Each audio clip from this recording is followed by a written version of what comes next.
Good evening, everyone, and thank you for joining us on this very special edition of A World Awakening. Co-hosting tonight with me is my star brother, Ken DaCosta. Ken, it's wonderful to welcome you to the show tonight. We have a very specific purpose in being here. It is very nice for you to invite me on and include me in this tonight because I know it's something that's extremely important to us and the people that are going to be joining us over the course of this particular show. And it is a very special show because it involves a couple of people who I think I can say mutually that we respect and we love. And some of the things that have been going on that are quite disturbing and unnerving. And I think to this point, out of respect for them, everyone has been relatively silent, not wanting to make things worse or kick the hornet's nest. But there comes a time that you have to pick a hill to die on. Yeah. You have to believe in something. And right now, maybe it's time to go on the offensive a little bit. So I will let you tell everybody exactly why we're here tonight in case that maybe they're not aware yet. Yeah. Well, all right, here's the thing. Sorry, I'm windblown. It's very, very windy down here in Georgia. All right, so here's the thing. There's two young people that I have known for at least a decade. Met both of them when they were young teens, Cody, DesBiens, and Satori, Hawes. If I were to have ever had children, I would have wanted them to be those kids. They are the most authentic, most genuine, kind, good-hearted, loving. I mean, the list of superlatives could fill our 2 hours. And to see, because of a well-intended video being made and disseminated literally around the world, 2 of our nearest and dearest are under vicious attacks, and a number of people have just discarded the entire notion of what human decency is and have gone for the jugular with 2 people that we adore. I've known them, I watched them grow up, and I know for a fact that what they do and who they are is absolutely genuine. And I'm not the only one that knows that. You do as well, as does everyone that will appear on the show to issue their own testimonials on their behalf tonight. I have enormous respect for Satori Hawes and her family, her father in particular, Jason, who is a longtime friend. I didn't even know when I first saw Ghost Hunters investigate the farm a bajillion years ago. I was like, what's this? I didn't even know the show existed.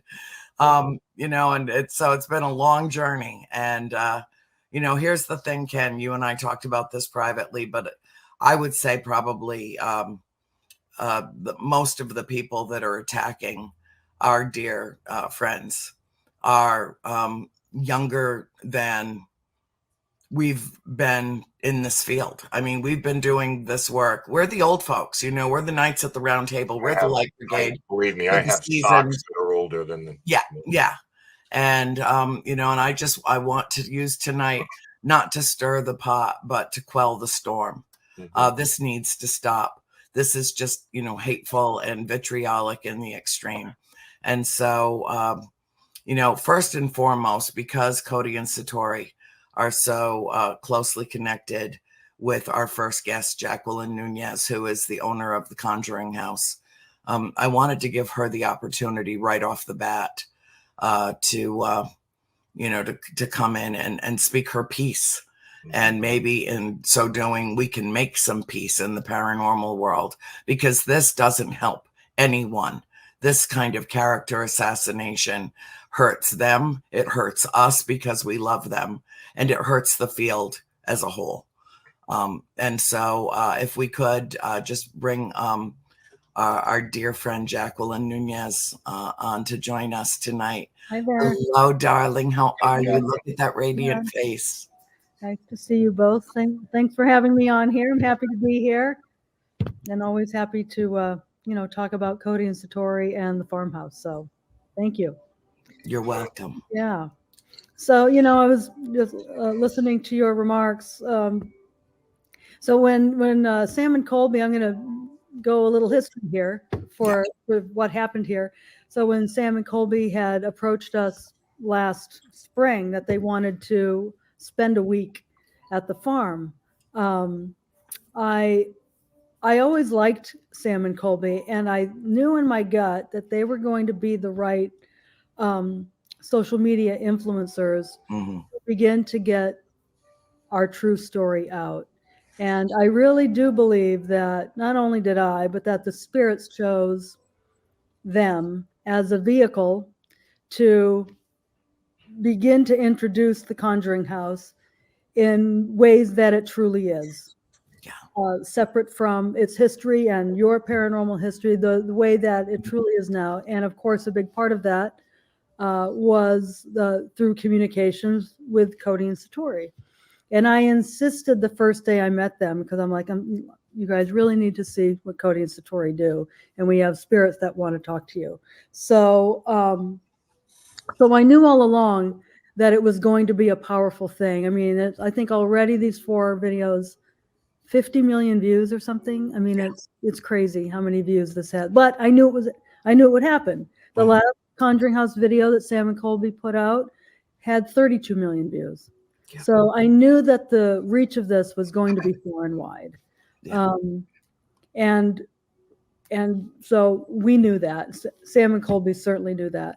And I also do want to say 90% of the feedback, though, has been positive, right? So I don't want to skew the audience into believing that it's all negative and they're being attacked. And I mean, they are by a small percentage of people, right, that are making fake videos about their method or accusing them of popping knuckles or cracking ankles or whatever the heck that they're being accused of doing.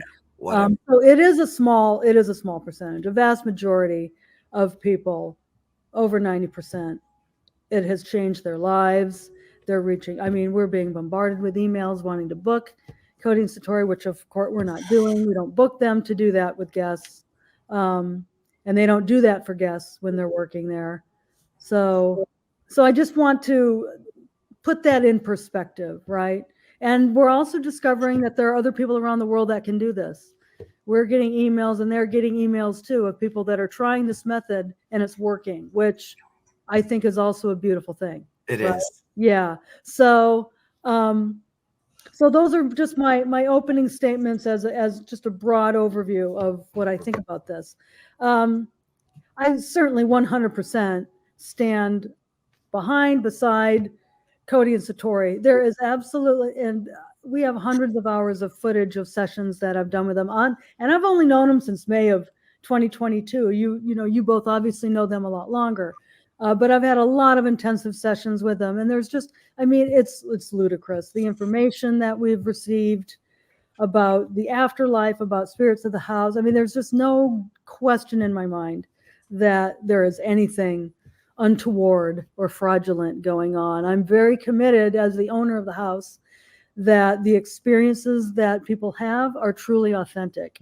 We don't fake anything. We will never fake anything.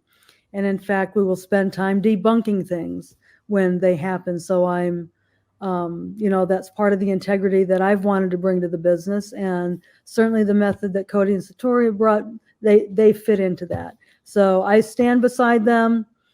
I believe them 100%. And for those people that, I'm not worried about losing business over this. If people want to have that much hate in their hearts for what they believe they are doing or not doing, then those are not the type of guests that I want to have at the Conjuring House. Yeah. So, if I could, Annie, a couple of points building on what Jacqueline just said. The first is we discussed this, how we wanted to come across, and Jacqueline is absolutely right. Don't misunderstand that the vast majority of comments and messages that they get have been very supportive. Yeah. which is why I think that the way we're approaching this tonight is so not so much to thumb our nose at anybody or get back at anybody, but to let the people know who do support them that their support is not misguided, that Good point. it's appreciated. And we're going to show some video tonight of some of the things that have happened that maybe can convey the legitimacy of this, because they weren't discovered by Sam and Colby. They Right. weren't invented by Sam and Colby. Right. This has been a long time in doing different things for them. Mhm. The other thing that does bear mentioning, ladies, if you just allow me this, is we see the dark side of social media. Yeah. And I know it's a vocal minority, and that usually makes the most noise. But people tend to look around, and I love it because, you get so many likes and clicks, and then they complain about getting likes and clicks and subscribers when they're trying to build on it to do it for themselves. So people like to insert themselves into the conversation, looking around for hot takes, what's trending, what's controversial. Yeah. It's laughable to me when I see some of the people who have this eureka moment. It's like, I've cracked the code. I've got it. This is how they're doing it. And you can't help but laugh, but it's difficult because I'm not going to speak for them, but I'm sure that they understood that people are going to say, I don't believe it, which is infinitely fair. That Yeah. is fair.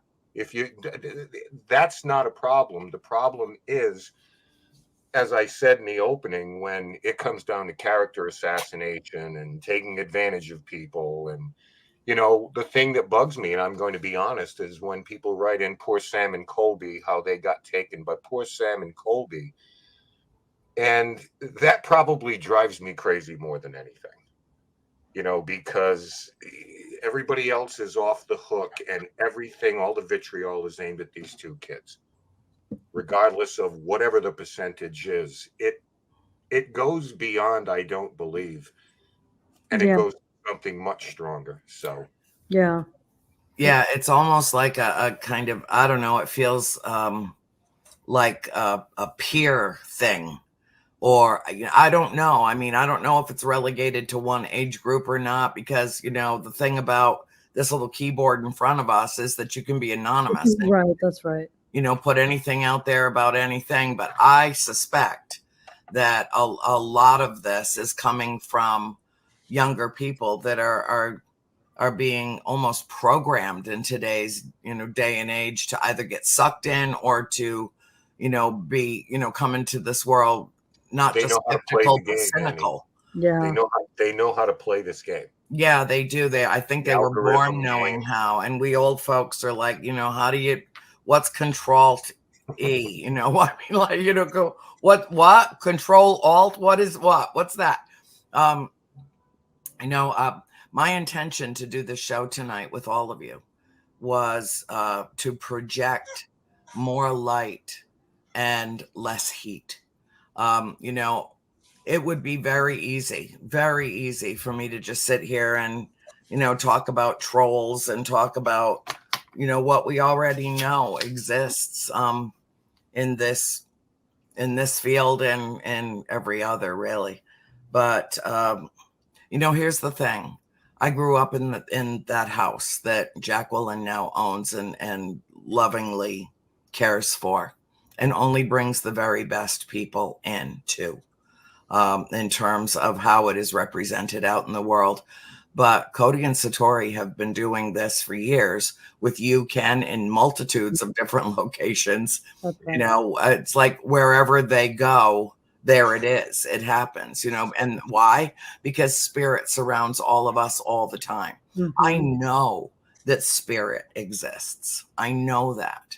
I don't have to convince anybody of anything. I don't care who believes me. Right. I gave that up at least a decade ago, or I would never have written the books. I believe in karma. And I want to just draw a quick analogy here. And this is how I see this unfolding. And it sickens me when the Conjuring film was released, some lunatic, based on a fictional story, based on something that Ed and Lorraine Warren wrote in their case files 50 years ago, destroyed Bathsheba Sherman's gravestone because they vilified her in the film. That stone stood there peacefully in the village cemetery in Harrisville since 1885. There is no longer a headstone there because it was desecrated again and again. And there's no point in putting it back because it will be desecrated again based on a fictional film where she's the bad guy. And that's insanity to me. And when it happened the first time, I made a video and I said, okay, here's the deal, folks. I don't know who did this, but she does. And woe be unto you. I don't have to touch this because there's this thing called energy, spirit, karma, call it whatever you want. But I believe that what you put out in this life and in this world comes back to you. And it comes back to you to bless you or heal you or haunt you. And so that's the way I feel about this. And yes, I'm very angry about it, but I can't afford to spend 2 hours with my blood pressure going through the roof because there's a segment of the population that is just so aggressive and filled with ridicule and a mean-spirited attitude toward everything. And they're just targeting these two conscientious, loving, giving souls who are the last people on earth to deserve it. And it makes me very angry. And that's why we're here tonight. But I'm going to try really hard to quell my anger and speak about this in terms of light, love, and let's use this as an opportunity to learn to be better people. Which is why I say that, gear it toward the people who support them and not give oxygen. Right. We're not here to stir things up or, give oxygen to people who are just trying to, be a voice out there. I mean, they didn't ask for this gift. No. It has been entrusted to them, this gift that they are now generously giving freely, and they are not taking money for it. It's all, I mean, it's a very generous thing that they do. Like, they didn't ask for it, and they're not other than the pleasure of helping people, they're not really getting anything out of it. I mean, the pleasure of helping people. Yeah. So it bothers me, right? That, I mean, this is, they've been chosen for this, just like I think other people are discovering that they've been chosen for this, or other ways of communicating with spirit. There are many ways, we all know, to communicate with spirit. This is one of their methods. I think the one thing that probably hurts me it isn't so much the anonymous people behind the keyboard spewing their hate, although that's hurtful. I've been distressed by people that have been in their lives that have turned their back on them. Mm-hmm. That I think is most hurtful for me, to observe that hurt, right? That people that they thought were friends have abandoned them. I think that's the hard part for me, to witness that. It's also a way to find out when you face this kind of adverse situation in your life. It sure does tell you who your friends are. Who your friends are, yeah. So. Yeah. There's no doubt. I mean, there is, everybody needs to understand as human beings behind this, not everyone is a two-dimensional figure on a cell phone or a TV show or a YouTube video. There's living, breathing people behind this, and words can wound you. Like I said, I don't think that anyone is upset if someone does not believe in this, but right, that's right. Don't care. The idea, the links, because I hate to speak for them, but I'm sure they anticipated that. But I don't think they probably anticipated videos being dedicated to discredit them. Yeah. I mean, literally videos, where people are demonstrating what they think it is, and Yeah. everything from microphones to toe popping to, But some of the most ludicrous things out there. And none of which, not one of them has been in a room with them to No. experience that. you just made the point I was going to make. Yeah. And we live in a world where there are. If you took a poll, it would be 100% of those people have never been in their company for 2 seconds. 2 seconds. Yeah. Not seen any of this in person at all. That's But, right. we live in a world where there are people among us that don't feel tall unless they're standing on the broken bodies of their victims.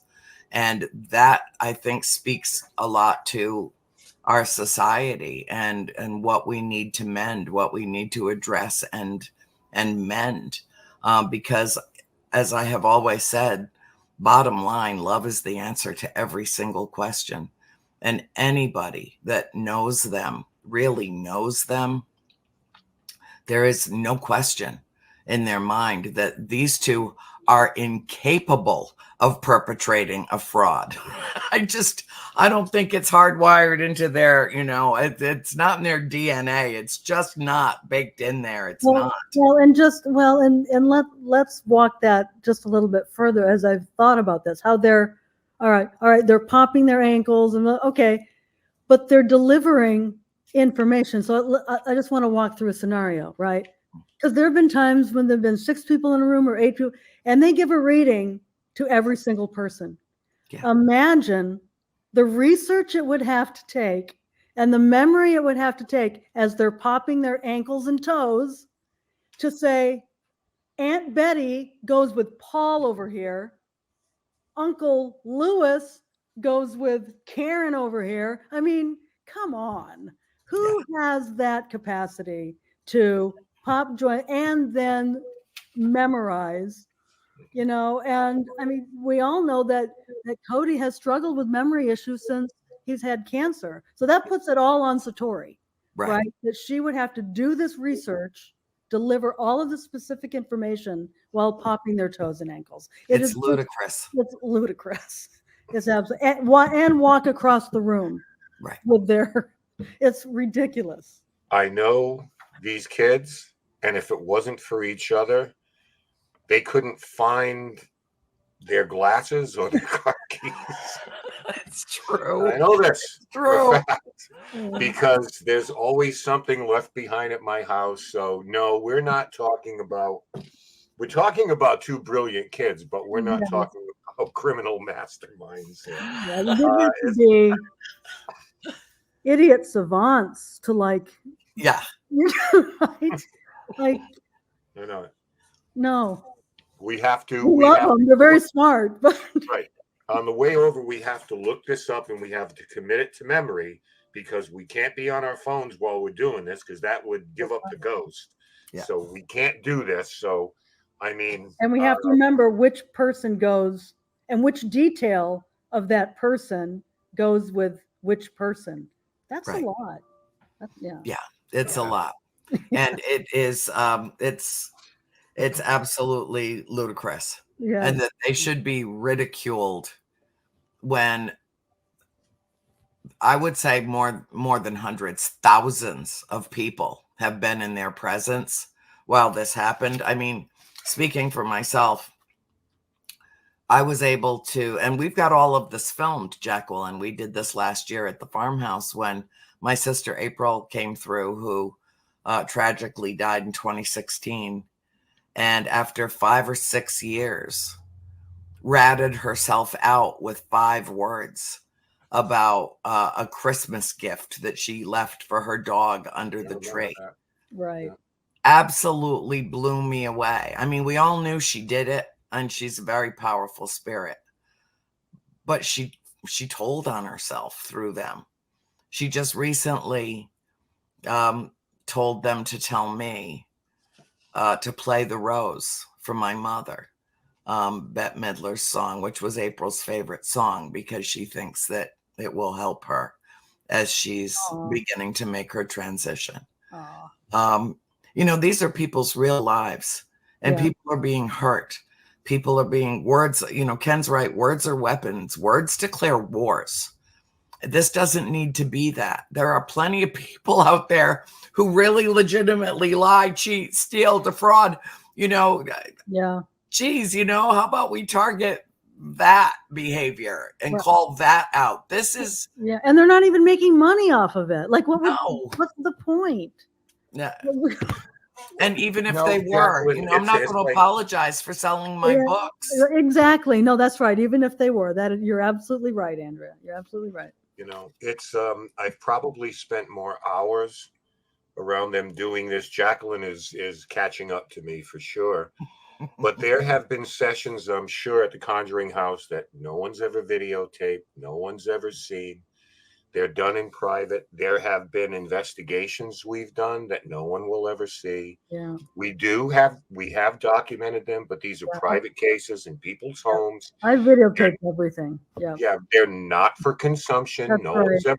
So when people say, try this, hold up 2 fingers behind your back and have the spirits tell you how many, it's like, well, now you're asking for parlor tricks. My favorite part of those videos was in the studio when a spirit refused to do the Zener card thing.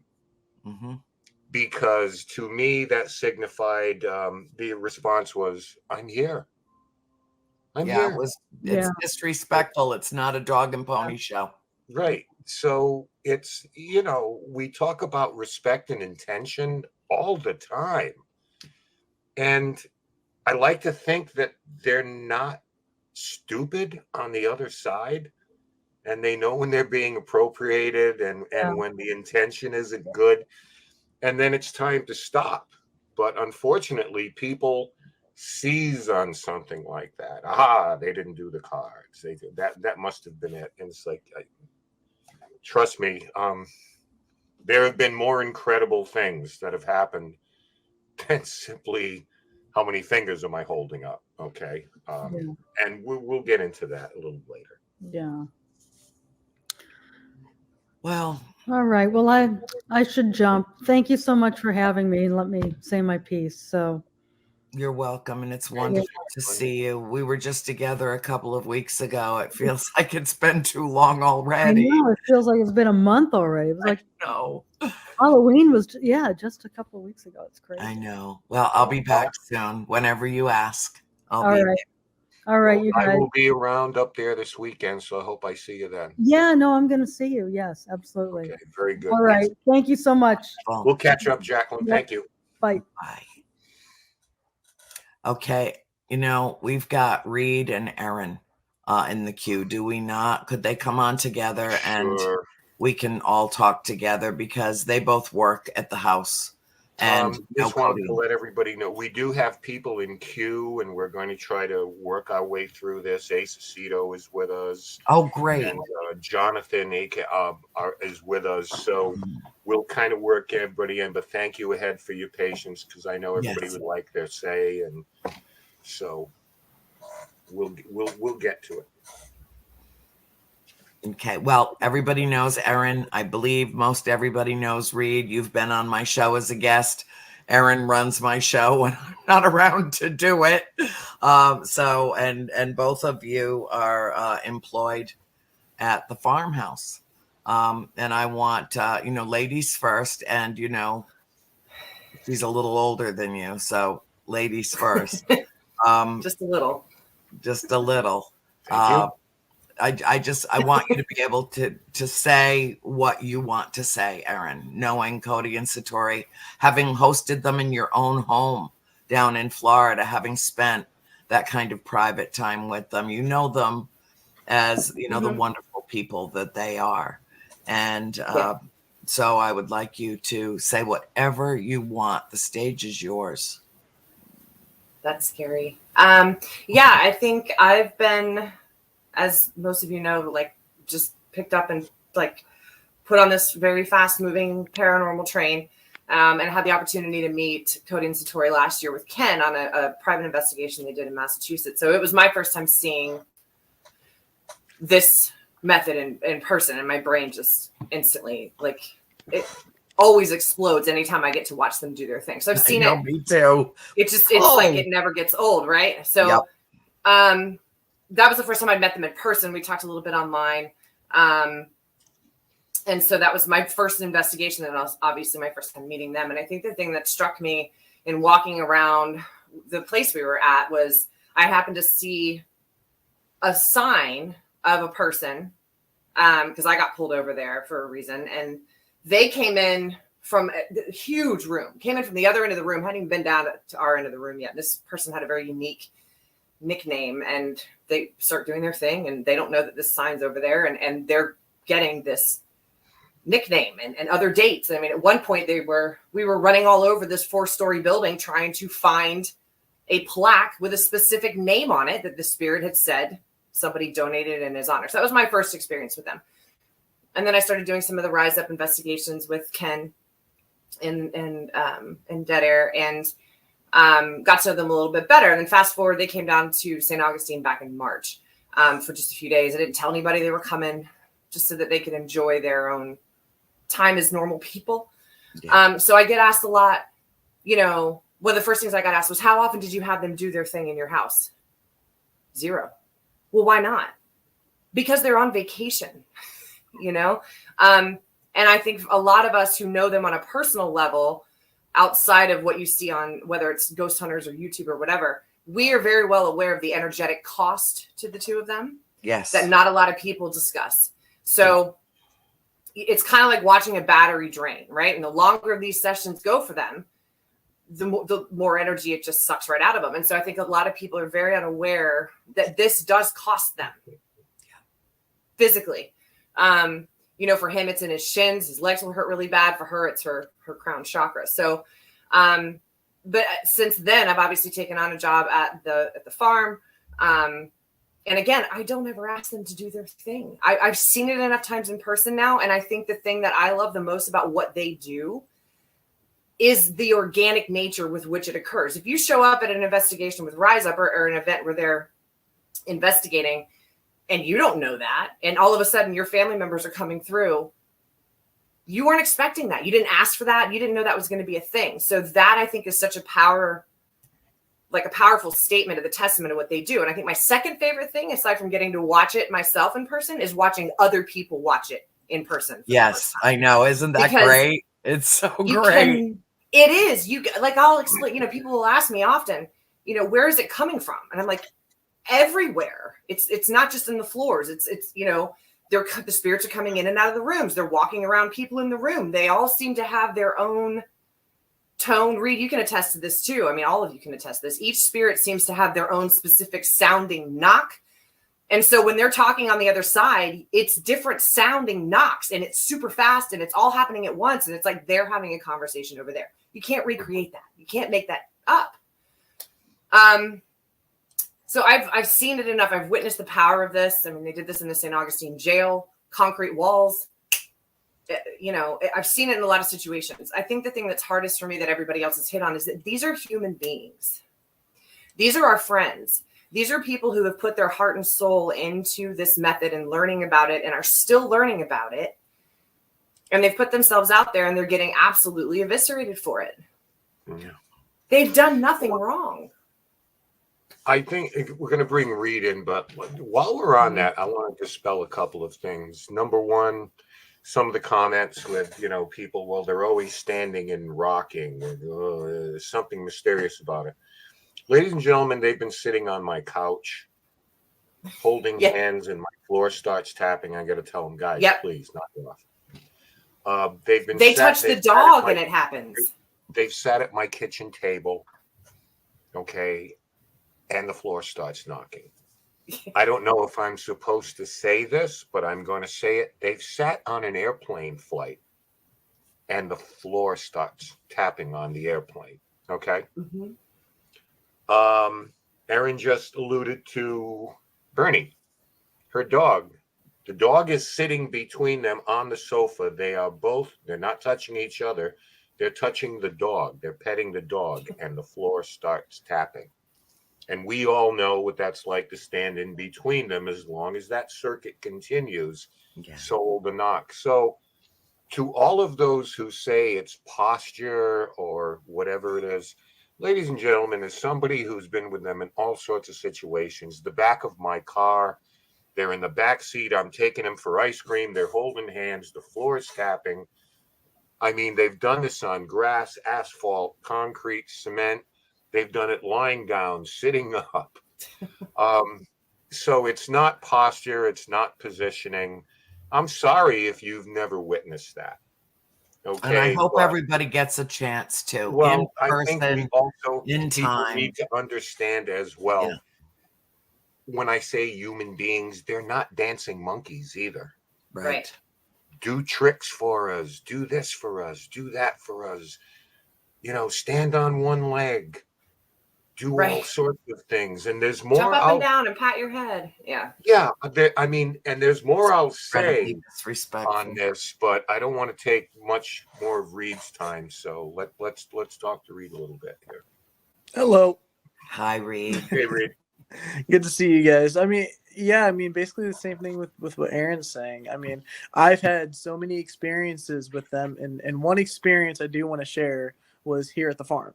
And I have been under them while they've done it. So it was in the parlor, the room that you first walk into from the front door, and I was in the well room in the basement, and they're doing their thing, and I'm under them. And in the well room, there's a window above a little toy box. And clear as day, a woman walks in front of the window, stops, and slowly turns and looks at me. I start freaking out.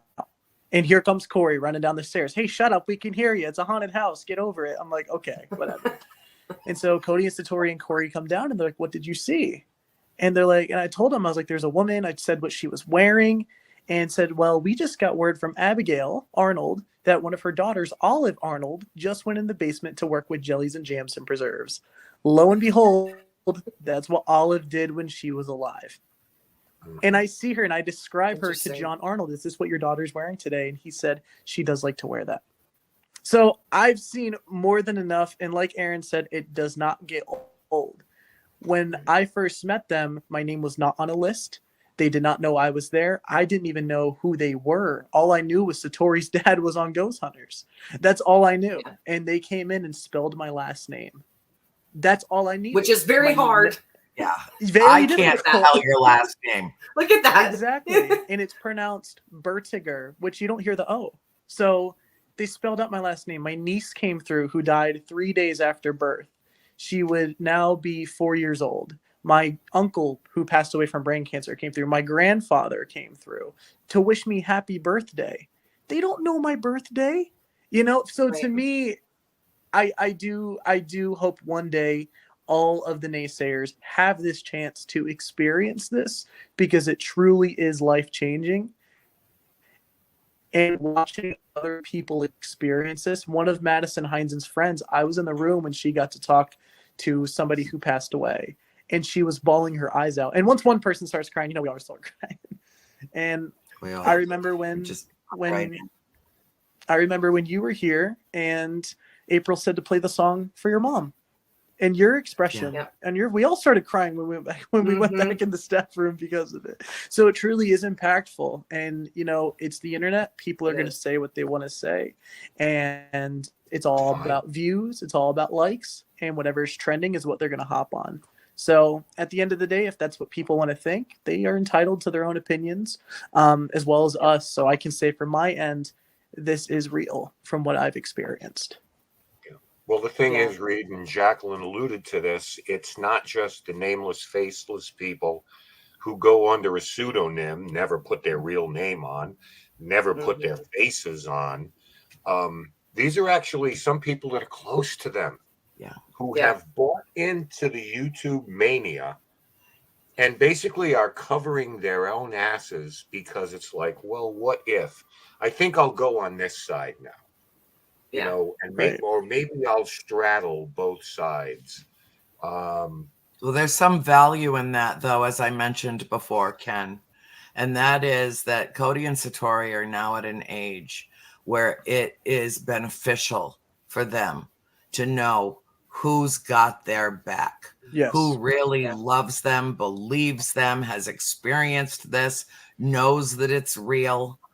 Remember last summer I was coming up, Reed, I think you were there, and somebody was doing a EVP session and said, Andrea's coming to the house today. And they said, we know. And then when I got there, Cody and Satori were using their method, and all the tapping started incessantly. And Satori's like, okay, chill. I can't talk to all of you at once. Let there be kind of like a spokes ghost, And we got Tori teacher Tori voice. Everybody sit down. Everybody sit down. Yes. Yeah. She's at that moment channeling the school marm and Lorraine Warren. It was just amazing. I mean, I was sitting on the sofa, and one came through and was going to speak for everyone. And she said how many words. She got 4 taps, 4 words.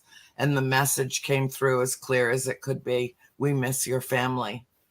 And I got so choked up. And then later on, I thought about it, and I'm like, oh, sure, you miss our family. We were like, a nuclear powered generator for all of you. You had 5 little girls to tap into. You had, 2 very vivacious adults to tap into for energy, and, sucked the electricity grid in the house dry. And, it's no surprise that our, big family moving to that house really activated things.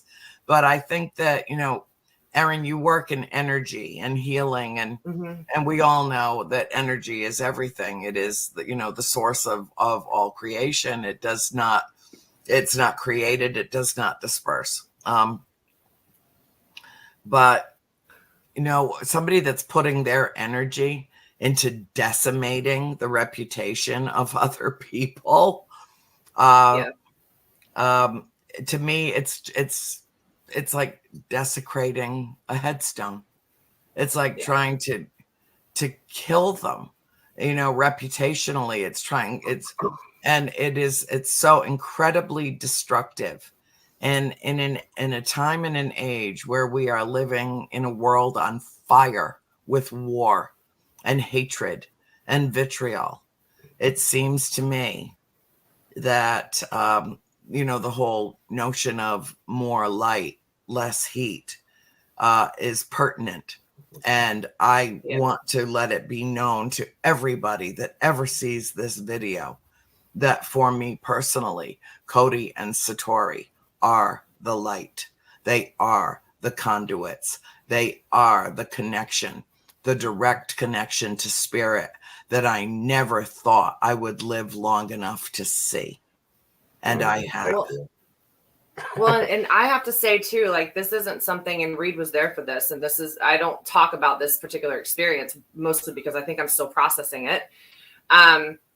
But something came up for me over the summer. I spent 3 weeks up there this summer. Reed was there for a lot of it. I remember it. Reed gets a chuckle out of it because it's the only time he's seen me scared to death. But it was something where if it weren't for Cody and Satori, it was a situation that had to be worked out, and it could only be worked out with them.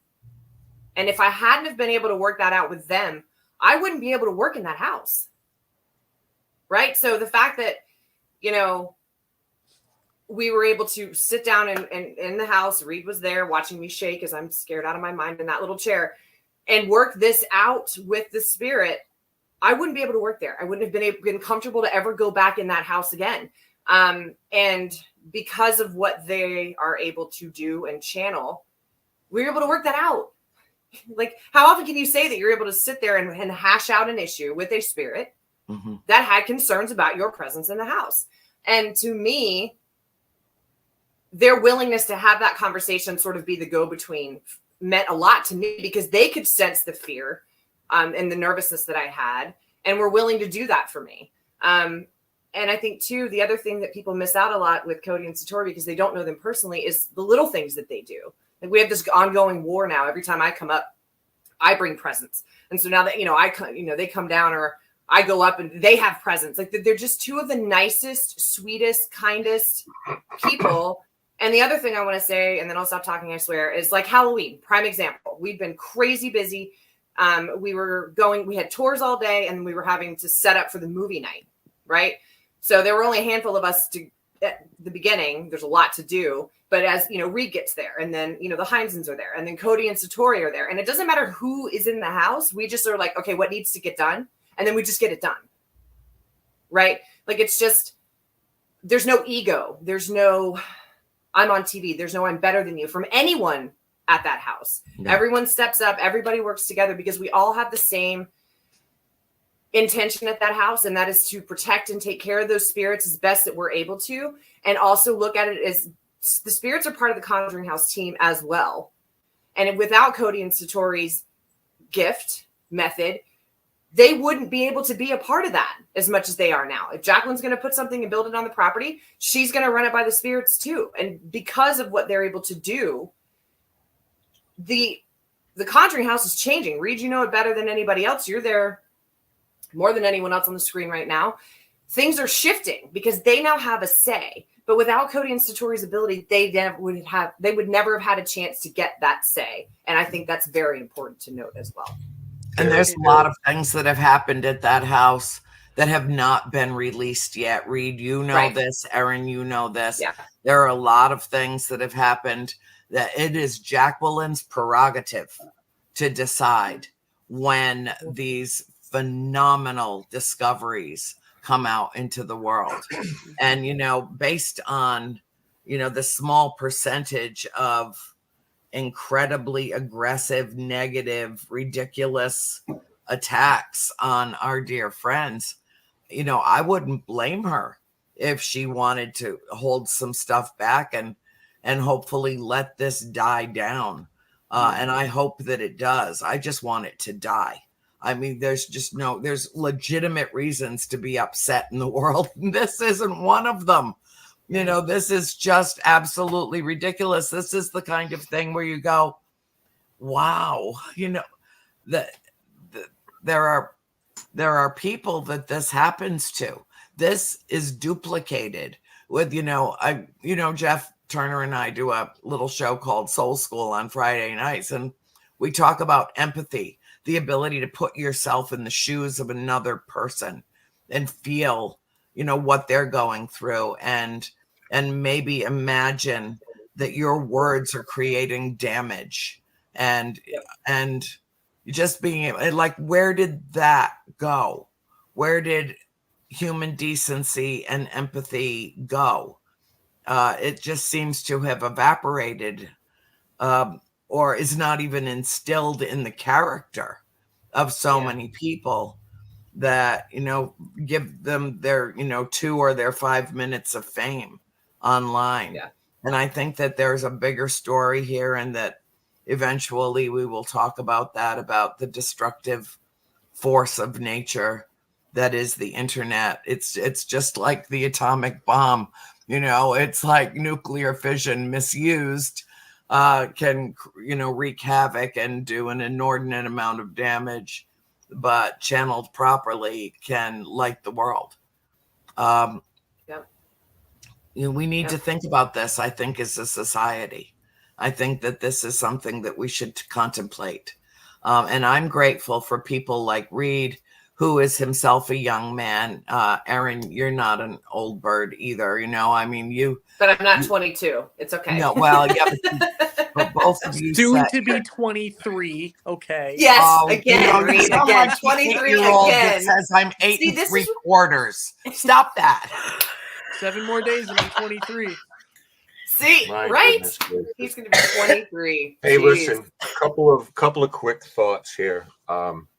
First of all, for all of you folks out there who have supported them, and we've got a couple of more guests coming on, we have one thing in common. We have spent hours with these people in their presence in the room, seeing them do different things. We have been there. Okay? So you've got 3 choices, right? Either we've been conned, or somehow we're all in on it. We had a big meeting a couple of years ago where we all got together and planned world domination. During COVID. And we said, Cody and Satori, you're at the heart of this, so we can all benefit from this. I come from a channel that if a video makes 75 cents, I'm beside myself. Okay, so we're not YouTube moguls who are raking in the dollars. Okay, so now your third choice is that there's legitimate phenomena at work here, and you can pick whichever one you want. And if you think we're being conned, or if you think that somehow we're in on this, I'm here for it. Set me on fire too. That's fine. I'm not budging an inch, and nobody on this screen or that we've had is budging an inch off this, because we've seen more than you, and it goes beyond a 3-arc or 4-arc story on YouTube. No disrespect to Sam and Colby and what they did. I think it was good intentions. But you people out there who support them, you're on the right side. That's all I'll say. You're right. Right. Okay. And that's what this is all about, to let you know, stand your ground on this, because you're in pretty good shape. So, Well, and we're leading with what love, more and can I that's say? the difference. Yeah, that's right. Abigail's biggest message on this. These are people, Aaron. They don't have publicists and PR people. They do everything and on their reps own. and agents and all of the rest of this. There are a couple of people, Jacqueline put it right. Yeah. This found them. They don't know what the hell is going on. They're still trying to figure it out. I think we've learned a bit more by experimenting. Oh, believe it or not, ladies and gentlemen, we've experimented too. Well, we didn't put it on YouTube, so it can't be true, right? Well, you know, right.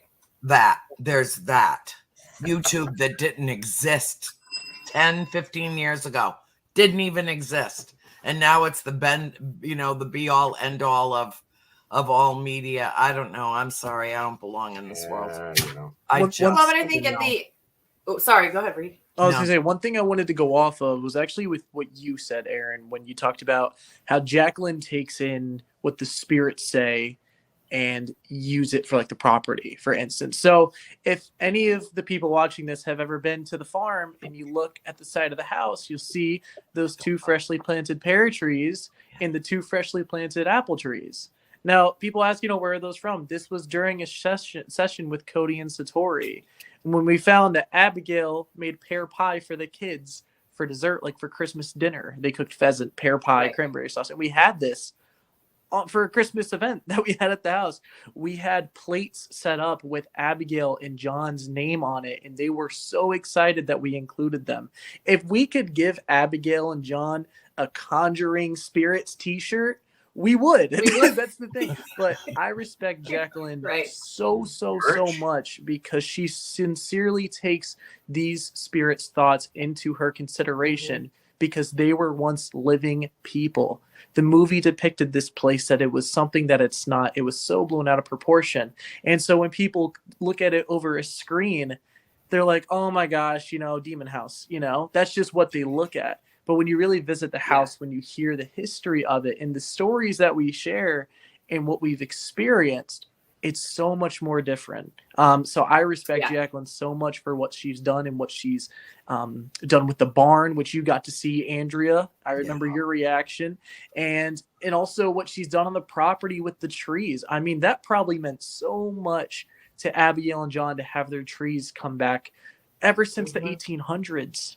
Yeah. 200 years later. It's living history. You're getting living history at this point. And that is something I say that all the time. Ken and I have discussed it at length. This is different now. It's not just, oh, are you here? And how did you die? And, all that. And that's still great, because you still need to do that on investigations. But this place, because of Cody and Satori and their kindness and their willingness to gift this to the world, they're starting to peel back layers on this onion at this house. It's already 300 plus years old, and we're really just getting into it. Like, what else are we going to learn? Yeah. Right? What else? And we only get to learn it leading with love. Yeah. Well, and how we've only discovered 5% of the ocean, like as a world, we've only discovered 5% of the property, maybe I know we're just scratching the surface. There's so many more layers to this place that we don't even know about. This case has never been solved, and it might take another 300 years. I'm sorry, Reed. I didn't mean to talk over you. Honest to God, buddy. You're good. We're coming up on an hour. We have a few more guests. Let's keep everybody where they are. Okay, you guys don't have to disappear. I'm going to bring in a little more testimony here. First up, friend of Cody and Story's longtime visitor of the Conjuring House, Jonathan Altieri, joins us now. Hey. Hello there. We are also Hello. going to bring in another visitor to the Conjuring House and someone who takes this very seriously in between his comedy bits. We're going to bring in Ace Aceto right now. Hey, How are you doing, Ace? I'm Hi. good. And finally, someone who has probably spent one of the two people who have spent as much time as I have with Rise Up Paranormal, Julie DeMay being one and Mark Purcell being the other. So we're going to bring you folks Mark. in. Hello. Hey everyone, how are you? Actually, Annie, as I'm here in studio, I got to leave for 2 minutes, so why don't you take care? I'll be back shortly. Okay, Ken has where's to pee. Julie? Just let. Ken I had gotta to head pee, out as evidently. well. I'm gonna try to get. You some have sleep. to head out. Okay, Reed. No, Hope you I'm guys not. have a good night. I will be back. Okay, Reed said he's got to go. I'm Good outta night, here. Reed. Take care, guys. Have a All good night. right. Good night, honey. Good to Thank see you. Well, he can Okay, take you guys. himself off. Okay, that's fine. Okay, great. I'm All right. not made of metal. I've bathroom run. You know? What did I say? He had to Been here pee. for Didn't 2 I tell hours you of not to testimony. drink before the show? Yeah, I've been here for 2 hours of testimony, Your Honor. I need a break. I'll be back. Okay. Well, Ace, it's so good to see you. Mark, wonderful to see you. I Likewise. know, Jonathan, you've been to the house many times. So, Jonathan, let's just start with you and say your piece to make peace around Cody and Satori. So I've known Cody and Satori for a couple of years now, and I used to watch online their method. Mhm. And for the first time, it was not this past summer, the summer before. I went to the farm, and I got to witness their abilities in person. And I used to be kind of skeptical myself, but I would never say anything bad about them, and it's very, very real. You gotta let people know that it's very real what they do. They're not cracking ankles or knuckles or anything. I watched very closely. In fact, the knocking comes from all around the room. All around, everywhere from the ether. You cannot Yep. pinpoint a specific location for it. You can't. Nope. And it just mind boggles me. Like, I was looking at, under Cody Satori's video today, under Jason Hawes' video, all the crazy negative comments towards them for just no reason at all, and it just really saddens me. And I just don't understand it. It's like since I've even noticed since we've gone through the pandemic that just all this craziness is coming out of the woodwork. Everybody Well, needs I an think- energy clearing. Yeah, Yep. I know it. Yeah, really good brainwashing with Clorox. We need to sage. We need to sage the world. Sage the world. Right? There's not enough Yes. sage growing in the world to sage the world right now. Right. Right. Oh, And I mean, it like Jacqueline's been saying, like everyone's been saying, if people don't want to believe, that is fine. They don't have to. We can't force them. But don't be so aggressive and hateful and saying hurtful things to them. What good does it do? Mhm. yeah. No. All right, Ken, I have to run off for 2 minutes. I've got something. I've got to check on my mom. Can you pull me down? And I'll let you know when I'm back. Okay. Okay, in 3, 2, 1. All right, Jonathan, you just interrupt the thing. Sam and Colby made a video tonight. I saw a little Kind bit of of, that. yeah. Not getting into a review of it, but what they said toward the end is they've asked to return and do more testing. and paranormal couple has decided they're going to take some time here, and you can't blame them for that. Unfortunately, of course, you know what the result of that's going to be. People are going to say, "Oh, yeah, sure, they're taking a break because they just got caught." It's like, no, it's a little overwhelming right now. It's a little overwhelming, and Yeah. it could be any of us. All of a sudden, it's the target of, whatever. Yeah. If you, with your guys' indulgence, I want to play at least a couple of videos here. Mark is aware of this, so he can weigh on them too. The first one I'm going to play is in 2020, and we were doing an investigation at a Masonic lodge, and this was the first time I had seen this. I was sitting with them in the grand meeting room, and Cody said, "Hey, Ken, do you mind if we try something?" Yeah, I don't care. Do whatever. So they got up, walked to the middle of the floor. They had these looks on their face like, I don't know how Ken's going to react to this. But like they were grinning and smiling. And then they did their thing. They enjoyed, locked each other's arms, and the tap started. So real quick, this is my reaction to it. And I'll tell you what's going on. But just take a look at this real quick, because I know I look like, an idiot in this, like most of us do. It happens to all of us at least once. Right. What the hell is going on here? But I enjoyed it. it's So all legit. Okay. And I'll explain on the backside. Maybe you can walk around.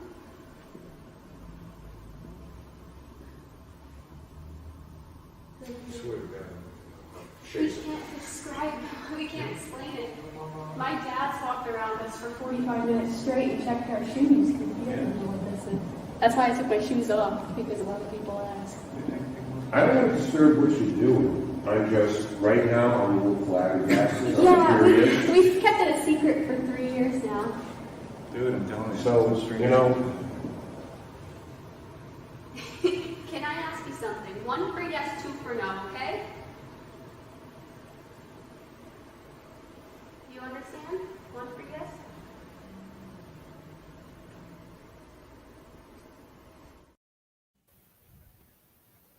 Okay. Wow. So here's what's happening there. I do a circle around them because I'm standing right over the taps, and they keep moving away from me. So I keep following them. They're right underneath me. I do a 360-degree circle around them. So the taps aren't stationary. They're not. And I did a complete circle following those taps, and at one time you see Satori point where they were now, and eventually I make their way to it. And then for the rest of the night, I'm just like humming. anybody who says it's their toes, it's their ankles, they haven't witnessed Ridiculous. it. They just haven't No. witnessed it. That's all it comes down to. Yeah. Until you Yeah. actually see it in person, you don't know. You can't You explain really it. don't know. Yeah. You don't. It's not the same, guys. It is not the same. No. It is. I'm going to show you another one here, and then we'll wait till Annie gets back. But I decided to be a jerk and ask a control question to try to trap him. Yep. Okay, and this comes a little bit later, and you'll hear Mark too. He's sitting right next to me. But they contacted a gentleman earlier in the night. We researched his date of death, his next of kin. They were completely spot on, and there was a picture on his obituary. So we asked them to come back because I had a specific question for him, and I was going to try to blow this whole thing up. Much as I love these kids, I wasn't sure if at the end they were just going to go, psych. But this was the control You question. can hear me. Can you come in here real quick one last time?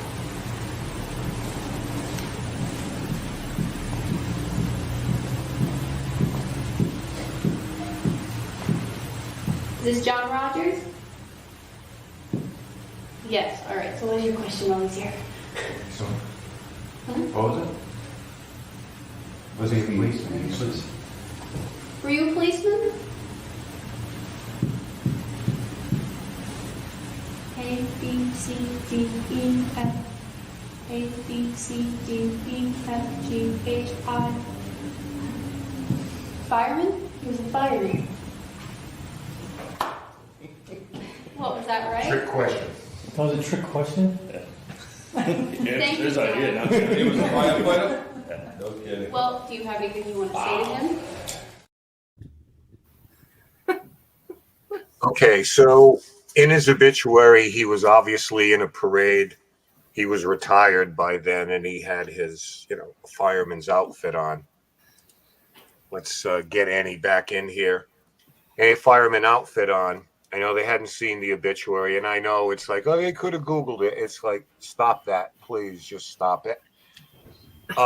So I decided to ask, the obvious, were you a policeman? And immediately it was like, no, I was a fireman. So these little tidbits of control questions, it's like, folks, they've been asked. Mm-hmm. All right. I mean, we've tried, and we've done it for their sake too. The last residential case that I took them on, we jumped in my car and drove to this place. Never told them where we were going. Fall River, Massachusetts.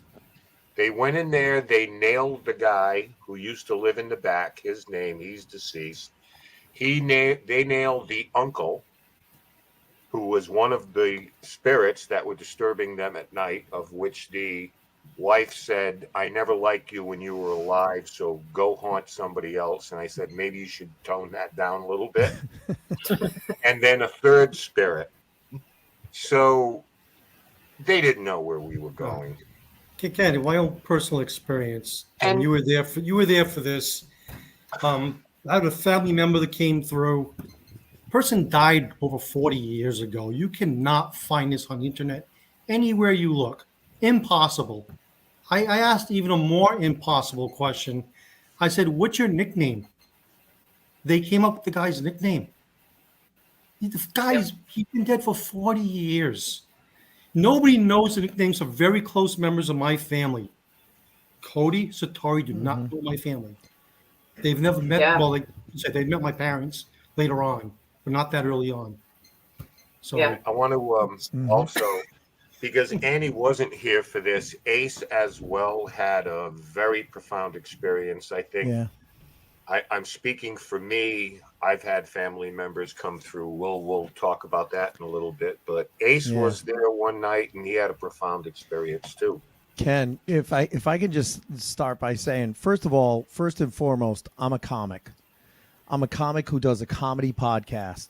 And a couple of years ago, we had a former Rise Up Paranormal member, Tom Stewart, who is also a comic, on the show. And he came in. I thought it would be cool during October to have kind of a spooky guest. And he came on and he played some EVPs from different investigations, not necessarily Conjuring House. And it scared my co-host to the point where I thought it was a great idea to moving forward every year in October, or as I call it, Scottober. We have paranormal guests. We've had Ken. We've had Andrea. We've had Tom. And I never thought I would actually get Scott to an investigation. But we started with the Payne House here in Coventry, a mile from my house, a few years ago. And then I don't know how it happened, but we got him to the Conjuring House this past February. I thought it was going to be funny because Scott would be scared. And then I had an experience that I absolutely was not expecting. Now, to set this, because I'm sure, Ken, you're going to probably play the clip. I was not, we didn't know Satori and Cody were going to be there. And even though we had Cody and Satori on the podcast to talk more about their paranormal museum and their artifacts, we had no idea they were going to show up. They weren't supposed to be there that night at the house. And then they showed up. And as we were investigating, it wasn't at the beginning, it wasn't at the end, it was kind of in the middle. People were walking through the living room. And as I was walking through the living room, this encounter happened. And I immediately that night texted Satori's dad, Jason, and said, your daughter just freaked the shit out of me. And he got back to me the next day and said, she tends to do that. And I met up with him the next night, and he explained to me that this doesn't just happen to people that they know. This has happened on investigations in Nebraska and North Dakota and places that they've gone on ghost hunters where they don't know anyone there. They go in completely blind, because I honestly couldn't describe this. I couldn't explain it. And the one last thing I'll say, because I know you guys, don't have a ton of time. Last night, I never get into it with people on the internet, but I actually got into it with someone on the internet who was kind of disparaging Cody and Satori. And I said, you know what?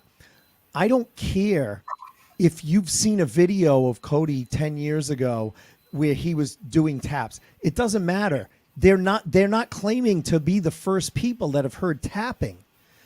Unless you've been in the room with them, then don't armchair quarterback. You have no right. If you come in the room and see it, because you know what? It's coming nowhere from near their feet. It's coming from the other room. It's coming from all around the room. So until you're in the room with them, do not judge these people.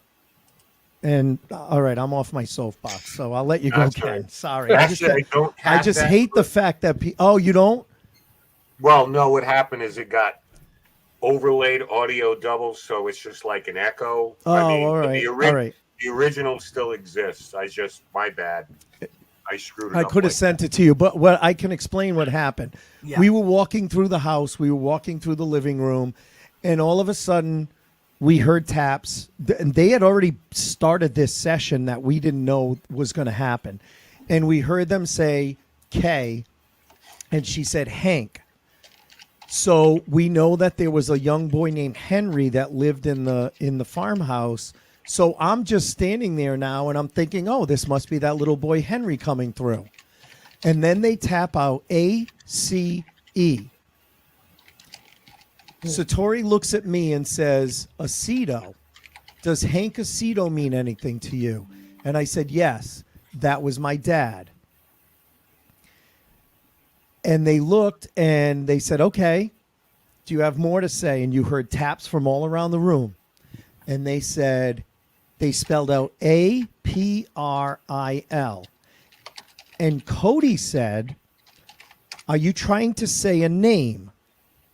Because they figured maybe it was Andrea's sister, April, who had passed a year or 2 years ago, right, Andrea? Right.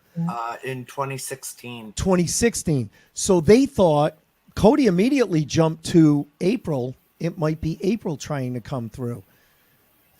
They tapped two taps for no.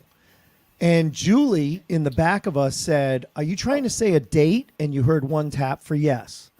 And then they tapped out how many digits? 2. April. And they said, they did their 0, 1, 2, 0, 1, 2, 3, 4, 5. April 26th. Satori looked at me and said, does April 26th mean anything to you? My dad died April 26th of 2015. Wow. At this point, I'm shaking. Scott, who I thought I was going to scare him that night, I'm shaking. He's like holding me because he's like, holy shit, I can't believe this is happening. Then they tapped out just the beginning, and Satori said, did you transition? Yes. Then out of the blue, they tap out here with mom, and then they said dad. And I'm like, all right. No, when they said mom, I was like, all right, this is BS. My mom's still alive. And dad. And then typed out the names Rose and Henry, which was my dad's parents' names. There was no way. First of all, they didn't know we were going to be there that night. Second of all, they had no idea who to anyone who is trying to disparage them, just be in the room with them one night. You may not have the same experience that I had, but I absolutely that night felt like my dad was there. And I wasn't asking for my dad. My dad was not the most emotional, he loved me, but he didn't show love all the time. But at the very end, he said, I love you. And I said to them afterwards, I was like, that's really not kind of my dad. And they said, well, when people cross over, they're different. He's at peace now. So I don't know how else to explain it, but that was my experience that night. And that wasn't the only experience, but I can tell you those taps came from nowhere near their feet. So anyone says that they're cracking their toes or any stupid shit like that, go in the room with them. Yeah. I'm sorry. I get a little bit upset. No, that's right. I love it. But You're in good that's company. what myself happened. back because I've got like the filthy. I make sailors. Yeah, blush. I know, Andrea, but I didn't know if you I were know trying to you be know. clean. I can't help it. Listen, Ace, I have to tell you this story. I know, what time do we have? Okay, we're good. Plenty of time. A few months ago, in September during the Ocean State Paracon, a couple of my friends came into town, one from Florida and a producer from LA. And they went to the farm, and Cody and Satori showed them the method that they have. Now, Johnny, he's an actor, director, or producer. He's Italian and Sicilian, actually. And his uncle came through. And because his uncle's first language was Italian, Cody and Satori had him say the alphabet in Italian. In Italian. In Italian. So that they could get the message that needed to come through to him. Now, let me tell you how life-altering this was for this man. This grown-ass man who had never, ever had any kind of a paranormal experience in his life, but is fascinated by the field. And the message got spelled out, and it couldn't have been more precise, including a death date. This was not filmed. This was a private thing that they were doing for these two gentlemen, Michael and Johnny. And he spelled out his name and spelled out the name of Johnny's mother and father, who live in California and who are both very much alive. And then the message was, watching over the family, I'm fine. Okay. Now, it wasn't until after this was over and Johnny's like in a pile of shaking nerves and tears sitting on the sofa that he struggles to explain that 10 years ago, his uncle took his own life. Wow. And his parents are both devout Roman Catholics. And every day since his death, his sister, Johnny's mother, has been praying for his soul because, of course, suicide, according to Catholicism, is a mortal sin. And she was terrified that he was, spending eternity in damnation for what he had done. And Johnny was able to call his parents and say, our uncle came through, Uncle so-and-so, I won't use his name, I don't want to identify him, that he came through and he said that he is fine and watching over the family. Now, to express with words the relief that woman felt having her son tell her that his uncle was just fine on the other side, that he was still watching over them, still with them, still loving them, was life-altering for every one of them, not only him, but his partner and his parents and their extended family. And it was, as far as I am concerned, this is something that qualifies as miraculous. And no one could convince me otherwise. I have seen over and over and over again in their presence what they do and the way they channel as conduits that spirit energy to come through and to communicate directly with us, and to know that communication is filled with intent and intelligence and wherever they are, and they can't seem to tell us where they are, but they can tell us who they're with. And the story about the little boy Henry, Yeah. my sister April played with a little boy in that house, and she said he told her that his name was Oliver. Really? And so, but then there was another session where they came through and the little boy identified as Henry. All I know is that April is with him now, and that April comes through every single time I am at the farm. April comes through. Now, yes, does she make her presence known here in this house? Absolutely. Down the street at my sister's house? Absolutely. Down in Florida where my father is and my sister Nancy? Yes, absolutely. But she uses the abilities, the gifts of Cody and Satori to make direct connection with me when I am in that farmhouse.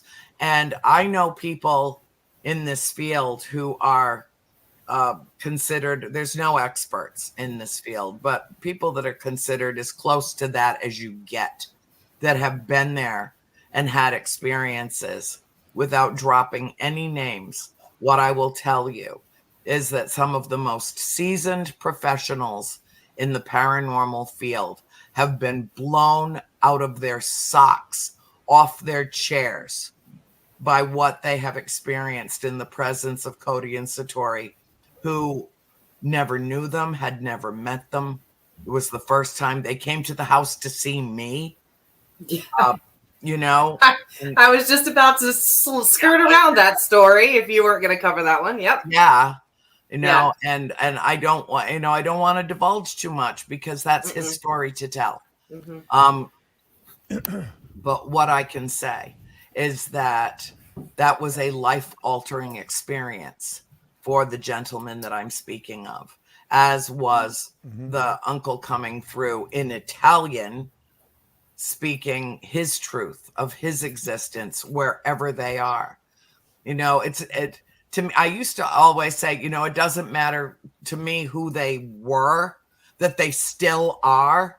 That's what matters to me. But it does matter who they were, because by experience, and Mark, I know you've dealt with a lot of this too, especially working with Rise Up. You see that when people cross over, they do retain their character, their intellect, their ability to communicate. I have that clip if you have time to show it. Sorry, Yes. I didn't mean to break you away from it. I was trying to be incognito, but I just looked for it and I found it. Oh, okay, good. Ken, is there a way to put it up full screen? I can do it. Oh, from okay. Here. Yeah. Give me 1 second. I'm sorry. Yeah. All these techno wizards. I know. And I'm the techno idiot in the house. I don't even know how to use the private chat. That's what you got an errand for. I can't, and I'm blind because we're the old folks. Charge of the Light Brigade. There we go. All right. All right, good. So I think you have to bring it in, Ken. It's in the green room.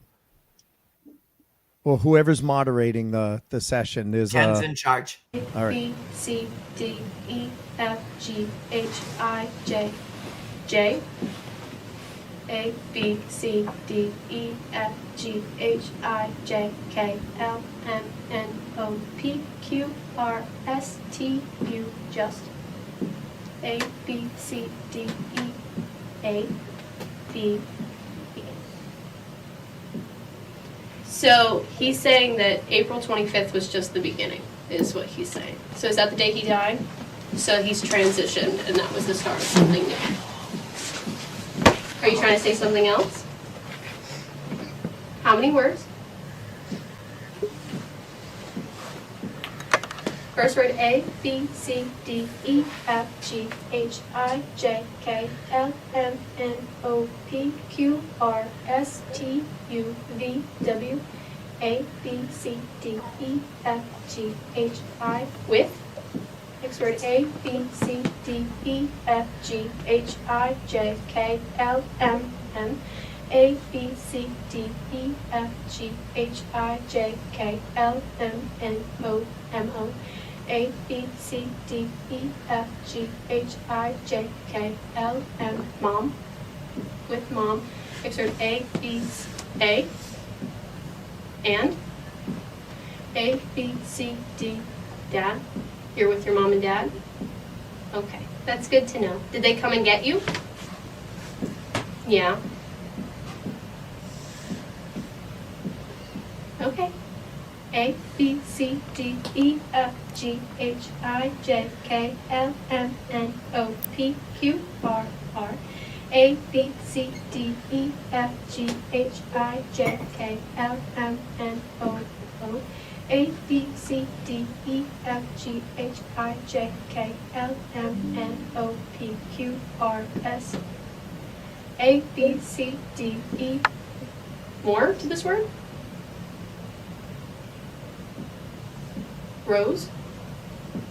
A, B, A. Is it A? And? A, B, C, D, E, F, G, H, R, I, J, K, L, M, N, O, P, Q, R, S, T, U, V, W, X, Y. I passed it. A, B, C, D, E, F, G, H, H. A, B, C, D, E, E. A, B, C, D, E, F, G, H, I, J, K, L, M, N, Henry. Rose and Henry. It's my grandparents. So they're there too with them. Okay, what else? I'll go fast, so bear with me. How many words? A, B, C, D, E, F, G, H, I, J, K, L, W. He loves you. He wants to let you know that he loves you. Okay. So they just walk away? Hello? Hello? They're gone. Wow. So that made sense. My brother and I got matching tattoos after my dad passed What away. did it say, Kate? Oh. And Wow. So Yeah. the only thing that I can say is anyone who says that it's fake, that they're cracking their toes or any stupid shit like that, those knocks were not coming anywhere from near their feet. They were coming from all around the room. No one was in the basement below us. There's no way to explain that. And even so, like Ken said earlier, they would have had to literally memorize my father's obituary from 8 years ago to come up with that information. Let me. You have to be the most intelligent people in the world to do that. Right? Yeah, absolutely. Or the most deceptive. Right. Let me give you a little example because I got a couple of more videos since we're talking about family and stuff. Here's an example of the knockings, how they come into the room. This is Cody popping his toes. If there's anybody here and you can hear my voice, and you're in this general area, can you please come into the room right now? I'm standing over here. I'm in a pink jacket.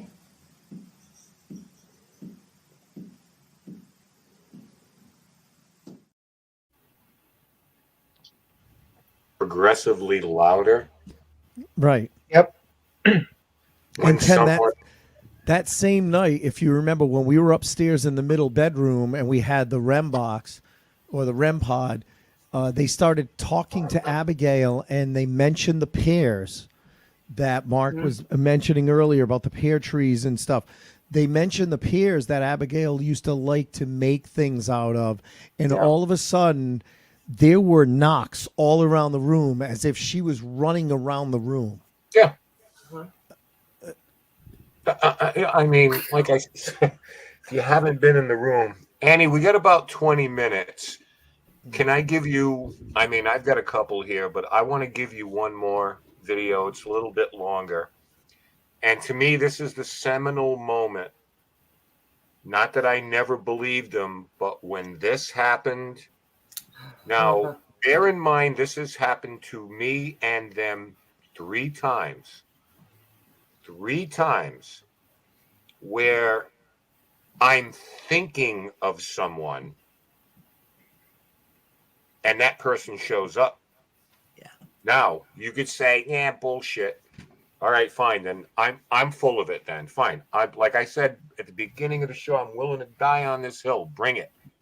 Bring it. I'm not backing down an inch. But this happened at Payne House, about 4 minutes long. Mark is with me, and I think we're both just shut up and play the video. Yeah, exactly. I got names. I know shit off on me around. You know what I mean? A, B, C, D, E, F, G, H, I, J, K, K.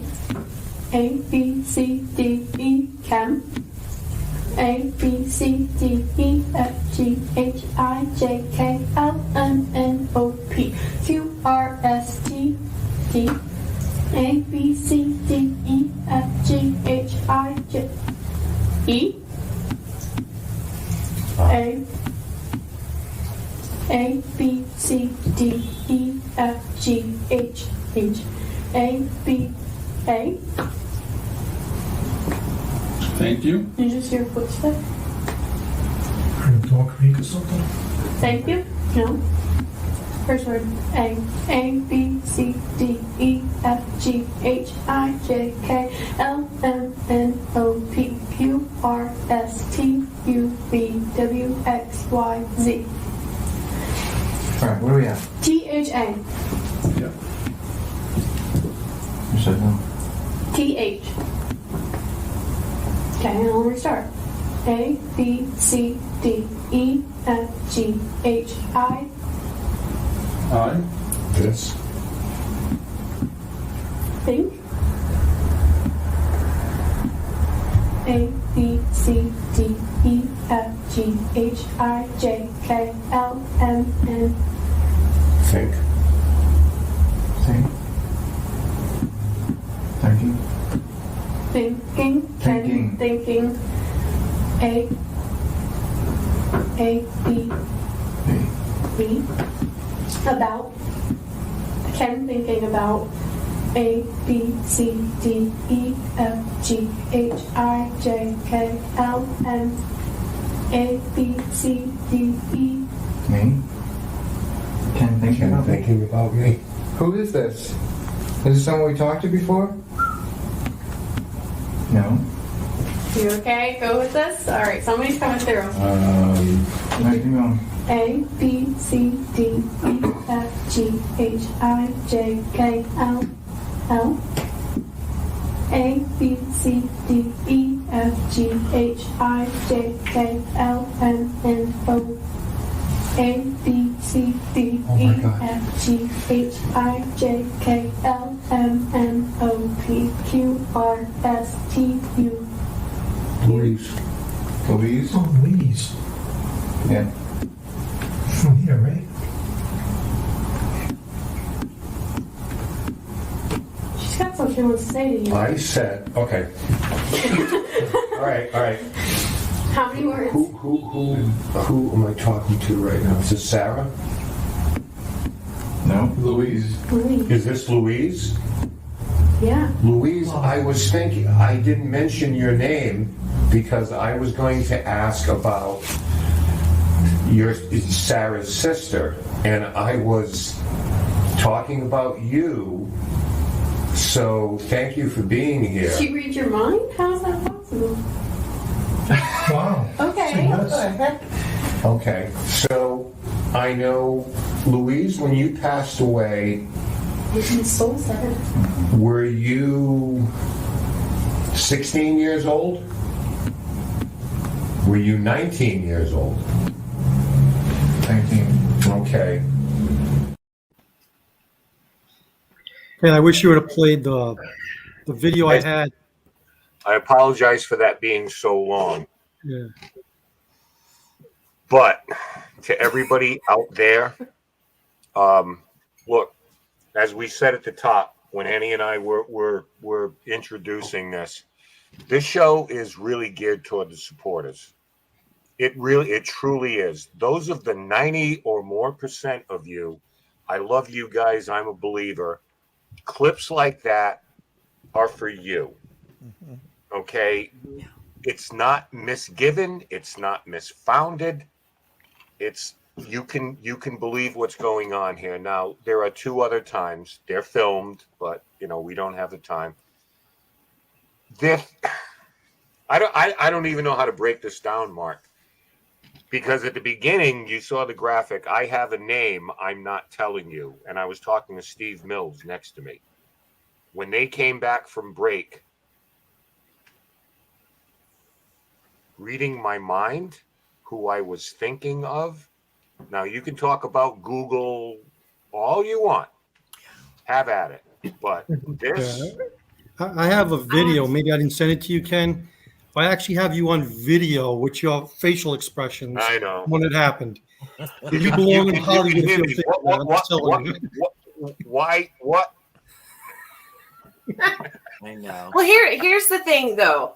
I think so much of the power and what they do, and I think this ties directly in with Ken's experiences because I've seen the one with the Stanley Hotel spirit as well that came and found you somewhere in New England, is it also gives credence to the power and the validity of collective consciousness, in my opinion.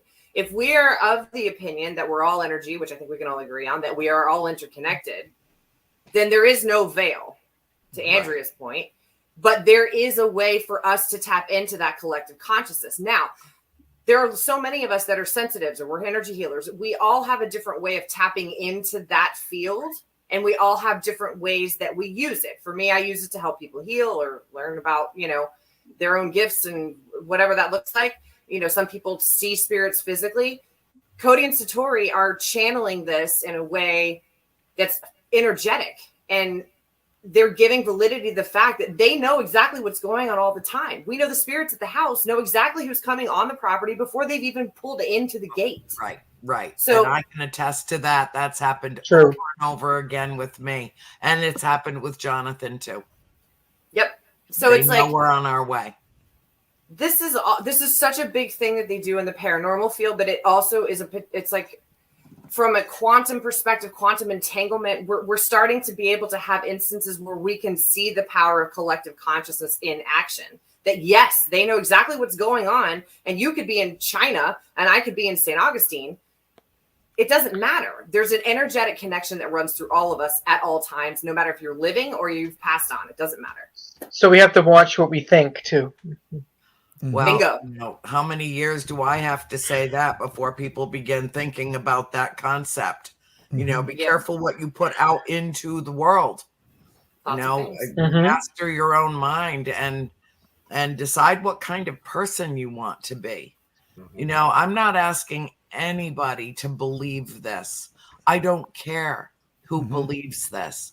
I'm asking for people to show us just be nice modicum of human decency. And that's you know what, Andrea, that's what I said to the person online the other night was, look, if you don't believe, that's fine. I'm not asking you to believe. I'm just asking you to not armchair quarterback and try and disparage these 2 people who you know nothing about.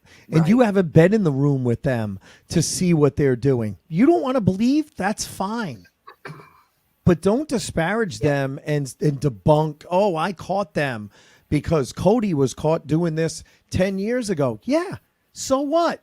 There's a million other people that have had paranormal experience with has been tapping. He's not claiming to be the first. 101. Right. Yeah. He's not. No one is claiming that they're the first people to do this. People have been asking for knocks and taps for 200 years. Right. Okay. And I've asked for them and I've got them on rare occasion. Yeah. Okay. Listen, if I drink enough of this bourbon tonight, I'm going to hear taps on the wall. Don't worry about it. Well, and I can also attest to the fact sleeping at the farm as often as I have at the stage of the game, there's a lot of tapping that goes on in that house. When you're the shiny new penny, it's constant. Like you have to get to the point where you're like, okay, I'm so glad that you're here. And I'm so glad that you know that I'm here and that I know that you know that I know that you're here, but I have got to get some sleep. It's not an uncommon thing to get tapping. It's just not common to get the kind of information that they're getting now. Right. But that's the beauty of what they do. And I did want to touch on that, what you were talking. I do want to touch what you were talking about. Corral that tapping. into something Right. cogent. Yeah. Yeah, exactly. So I did want to touch what you're talking about, Ace. And Yeah. now, I don't think, and I don't want to speak for Cody, but I don't think he said he never heard knocking before, Satori. I think Right. that's the case. Because Right. I've had knocking with Cody before they were even together. So it has happened. Of Right, course. so people think that's a gotcha moment. He did it beforehand. Exactly. I don't think he ever said he didn't have it beforehand. No. You know, Maybe. just now it's a controlled method. It's Right. controlled. And- They can touch and it happens automatically. Before it was more of a random thing. And you know what, Mark? One of the things that made me really not really understand it as much as I thought I understood it was you, myself, and Ken were at the not the Conjuring House, the Pain House 2 months ago. Cody and Satori stopped in, and someone challenged them. It was almost like they were trying to test them, but we were sitting in that living room and we were talking about the paint colors, and they were asking. Ken, remind me, is it Sarah? Or Sarah is the mom, Clara's the daughter. They were asking Sarah about the colors that were originally in that room. And we heard knocking, and it literally was so weird. I was standing right next to Satori was sitting in a chair. Cody was behind her. You heard no knocking when they asked questions until they touched each other. He put his hands on her shoulder, and you started hearing tapping. And then he took his hands off, and you didn't hear anything. And then he put his hands on again, and it started again. And that just told me, like, and again, I wish my co-host Scott was here tonight. But when we were at the Conjuring, at the farmhouse, I'm sorry, Andrea, because I don't like to call it the Conjuring House. I like to call it the farmhouse. Farmhouse. An Arnold homestead. Right, exactly. Always will be. But when we were there, Cody and Satori took Scott up and they held hands with him. And I said, what did it feel like? He said, it was like, you know, when your hair stands up on your, he said, it didn't feel like an electric shock, like it hurt, but I definitely felt an electric current going through my body when they were holding me and asking those questions. And I could feel the knocks from all around the room. And then as soon as they let go, he said, I didn't feel it. Right. Do you remember that same night when we had them touch the soles of their shoes together? Were you there for that? Yes. Yes. I had them sit back on a chair, lift their feet, and touch the soles of their feet together. Nothing. Right. As though they were insulated. Yep. With their feet still up in the air, she reached and touched his knee. Tap, tap, tap, tap, tap, tap. Right. Tap. So this is a synapse. It's magnetic energy. The explanation for this, it's not magical. It's right it's not here. Magical. No, it's not. It's called pneumatics. And synapse. it's a channeling of energy. Right. So Pneumatics. the other point, there are a lot of pneumatics in this world. A lot. Right. So the other point, Andrea, let's say 11 years ago, for whatever reason, Cody had this ability. Because I've been on cases with him, thinking back, we've gotten tapping. So let's say, for the sake of argument, there's something about this kid. Mm-hmm.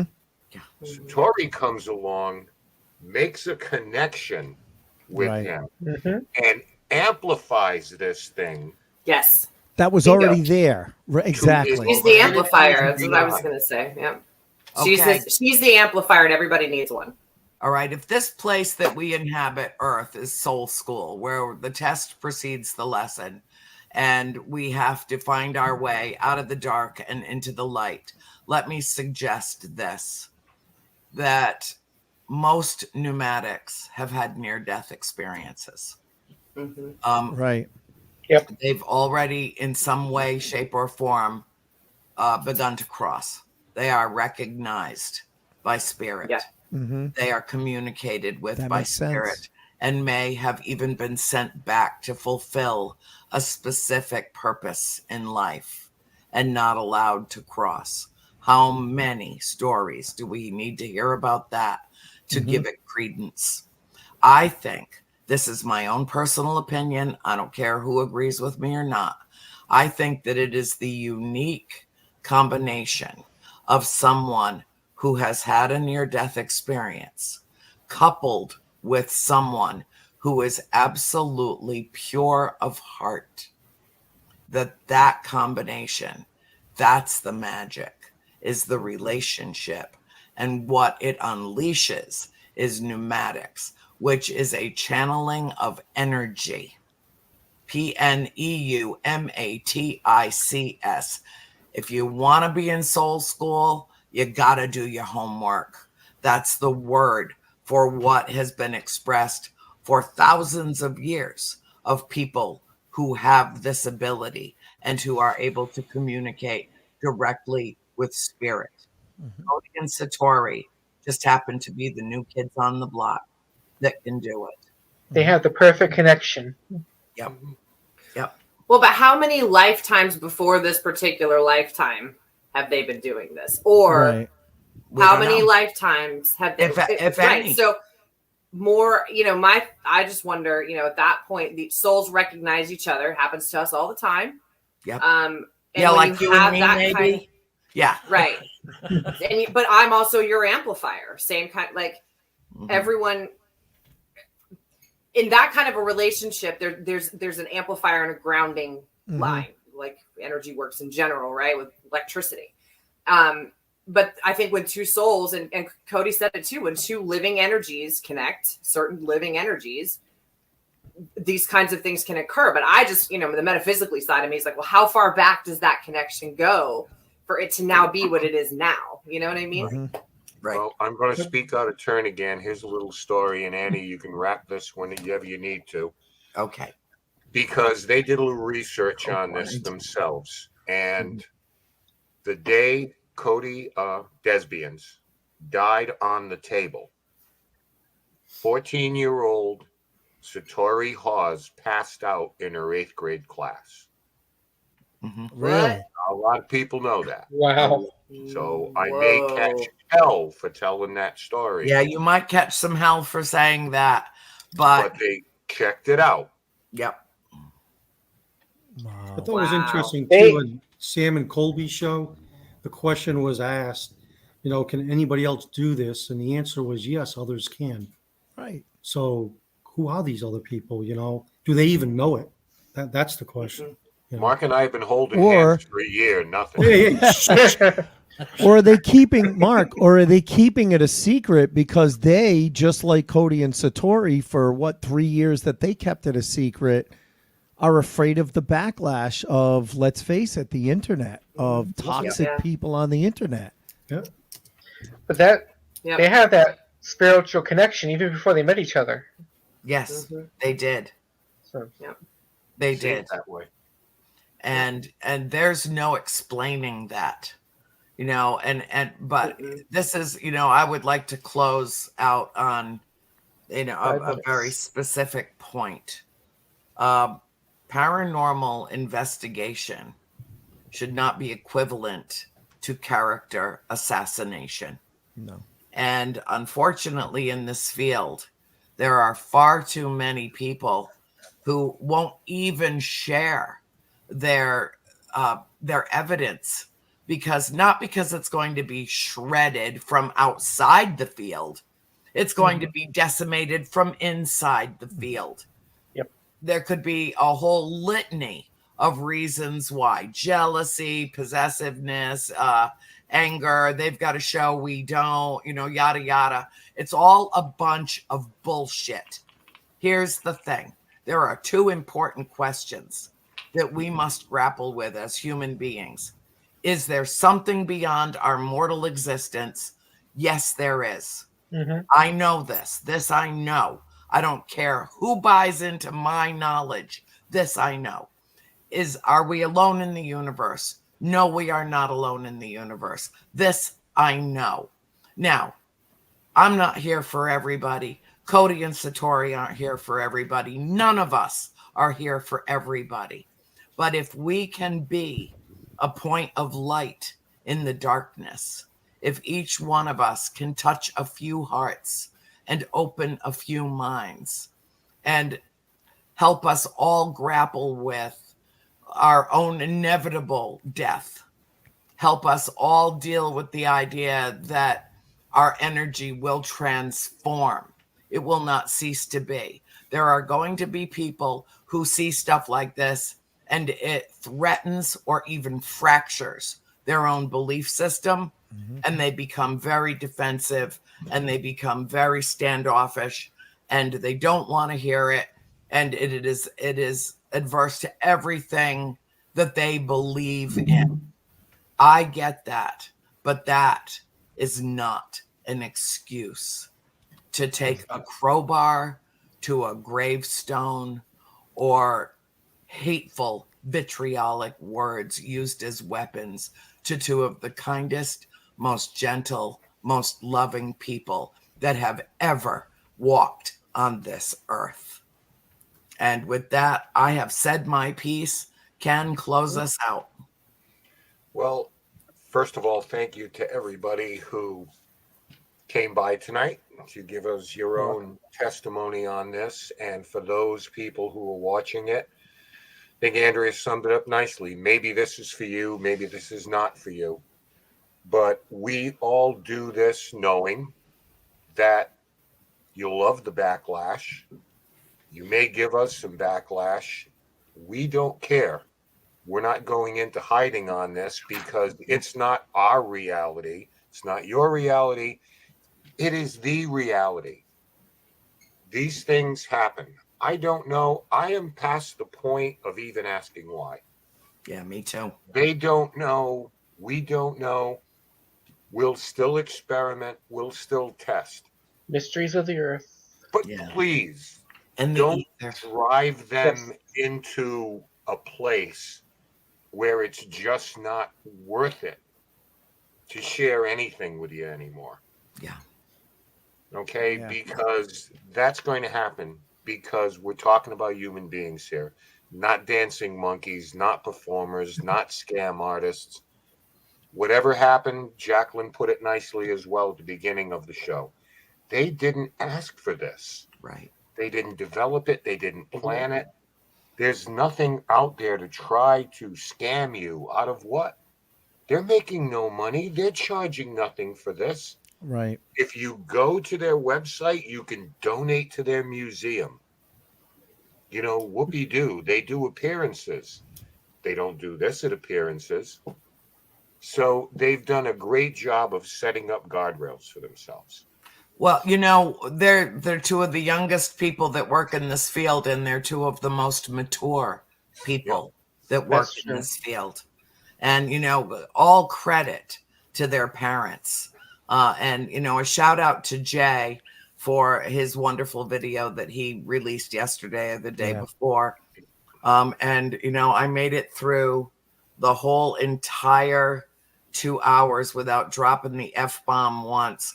Although I got to give Jay some credit for some, you know, really creative language that he used during his, and he's her father and I get it.